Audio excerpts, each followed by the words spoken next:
Instructions. On the screen, you will see 10 blue words. Each of these blue words has a corresponding red number to its left. That is the assigned number. Place that number in the box that is in front of the appropriate definition for that word. You will have approximately 2 minutes.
Our first word on the list is dispersive. It comes from the verb disperse. It means to drive off or send off in various directions. You can scatter something and disperse something. For example, you could scatter or disperse leaves in the wind, or you could disperse a crowd, scatter a crowd, disperse a crowd, scatter leaves, disperse leaves. The words scatter and disperse are mostly synonymous. In a secondary sense, the word dispersive means to diffuse or disseminate or spread. They're very closely related. Pay close attention to that prefix dis. Dis usually means a reversal, such as disassociate or disarray. Sometimes it means a part, such as disconnect. The root spare, S-P-E-R, is from a Latin word for scatter, so it makes sense that the word disperse means to scatter. Dispersive is not a difficult word. I added it to the list to get you used to prefixes. That dis prefix is very common, and I want you to think of it as a prefix that gives an indication of reversal or being apart from something. I hope you're not displeased with that, and I hope that doesn't bring on your displeasure. It should be paired up with the last definition on the list, to drive off or to send off in various directions. Our next word is impecunious. This word mostly has only one meaning. It means to be without money, be broke, be penniless. It comes from the Latin prefix in or im, meaning not. Remember, in or im sometimes means not. And the root pecunious, which is the Latin word for money. Pecunia was money in Latin. We also get the words pecuniary. If you're talking about money things, if any of you go to business school, you'll talk about pecuniary items, money items. And that should be pared down with the sixth down on the list, excessively poor. Our third word is an interesting word. We've mentioned it before. It's benevolent. The word benevolent means to express goodwill or kindly feelings. And you should really compare that with the word we talked about before, malevolent. The Latin bene meant good, and the Latin vul meant wish. So this is good wishes. If you recall, the word malevolent meant bad wishes. We get a lot of benes in English, and it's close to the word bone also, B-O-N. Bene is a word that forms beneficial, benefactor, benediction. Benediction is a good saying that's used in some religious services. A benefit is something for good purposes. So we get a lot of words from the root bene. It should be paired up with the eighth down on the list, goodwill or kindly feelings. The next word on the list is ostracize. Very interesting word, a very powerful word. Originally, the word ostracize was purely meant to banish somebody, generally banish them out of the country. In a more general sense, we now use it to mean you're excluded from any sort of group, generally by general consent, from certain parts of society or friendship. It's an interesting word. It's a Greek word. In ancient Greece, they had this rule that you are able to banish somebody from the country for 10 years. This was used in Athens in particular. Men would gather around to vote, and they would use these broken bits of pottery. They call them shards. The Greeks called them ostra, broken pieces of pottery, and they would vote on that. And if you got enough votes, you could boot somebody out of the country.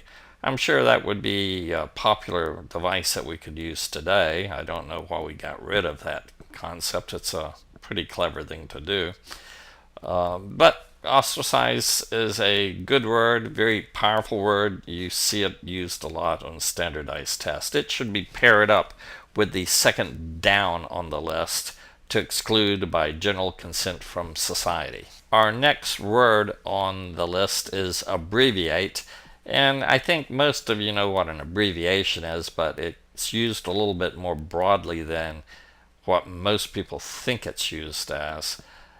Most people see an abbreviation as a shortening of a word by omitting letters. For example, instead of saying the University of Florida, you might say U of F. Abbreviations are very common with certain companies. International Business Machine is IBM. Those are abbreviations. They're shortenings. But in a more general sense, in the sense that you'll see it on test, to abbreviate means to reduce anything in length or duration, to make shorter. So I had an abbreviated meeting. So that's a good use of the word abbreviate. It comes from the Latin, of course, abbreviatus, and that meant to shorten.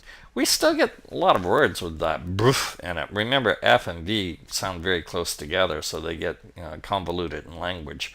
The Latin word for brief was brevis, so our word brief does mean short. So that all makes sense, doesn't it? You might want to compare that word with brevity, to shorten. The word abbreviate should be paired up with the fourth definition down on the list, to shorten or reduce. Our next word is deluge.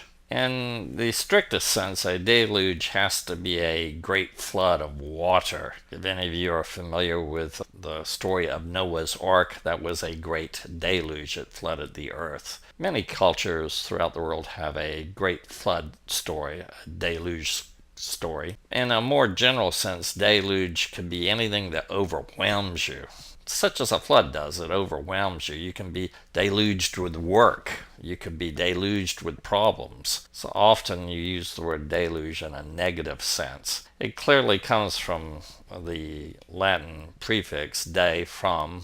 Sometimes the dictionary says it's from dis, but from, away, makes no difference. And the Latin root luere, which was a form of lavere, which meant to wash. We still get lave, wash, when we go to the laboratory. That's, of course, a euphemism for a washroom or a toilet. It should be paired with the seventh one down, a great flood, something that overwhelms like a flood. Our seventh word on the list is to accost. The word accost in its most common way is to confront boldly. The beggar accosted me for money, sort of got very aggressive with me. In a more broad sense of usage, it just means to approach, especially when you have a greeting or a question or a remark. I think most people use it in that negative way, though. It's from the Latin ad, which we cut off just leaving the A, and costa, which meant side. If you go up to somebody's side, you're actually accosting them. Note that coast thing is still used when we talk about the coast of a country. We're talking about the side of the country that faces the ocean. So we still have that. Cost also meant rib, but that's complicated. The word accost should be paired with the ninth one down to approach or confront aggressively. Our eighth word is espouse, and it's to make one's own. It means to adopt or embrace a cause. I espouse communism, or I espouse capitalism, or I espouse any sort of political belief. You hear that a lot. In the less common manner these days, the word espouse means to marry. 100, 200 years ago, when you got married, it was being a spouse. If you notice, the word spouse, which is your husband or your wife, is still in the word. It's from a French word. A lot of those domestic words that we use are still from the French, but it came indirectly from the Latin sponsere, which meant to sponsor. The root spond meant surety, guaranteed, to give assurance or promise. And you can see how that's very related to marriage. It's a solemn oath, supposedly. Of course, we would like that to be true. We get the word spond in a lot of words, such as respond. And that should be paired with the third one down, to support or to marry. Again, I think you should be thinking of a spouse as to support a cause more than marriage. I think that's the way you'll see it on a test. Our ninth word is pariah. A pariah is an outcast, or any person or animal that is despised or avoided. And it should be paired with the fifth one down, an outcast. The word pariah itself is a strange word. It's not related to any European word. If you notice, most of our words have been related to Greek or Latin, or Old English or French or German. This was a word that we got from southern India, and a pariah was actually one of the lower caste in southern India. Our final word, the 10th word, is propriety. It has several meanings. In general, it just means conformity to established standards. It also can mean appropriateness to the purpose, or perhaps a rightness or justness. It's not a difficult word. It's from the Latin proprietatem, and it meant appropriateness or fitness or ownership. So we still get the word proper from the word. If something's proper, it evokes propriety. It's also still associated with the word property, which was the original sense in Latin. And it should be paired down with the very beginning of the list, decency, a state of being proper. So those are those 10. Let's go on to the next group.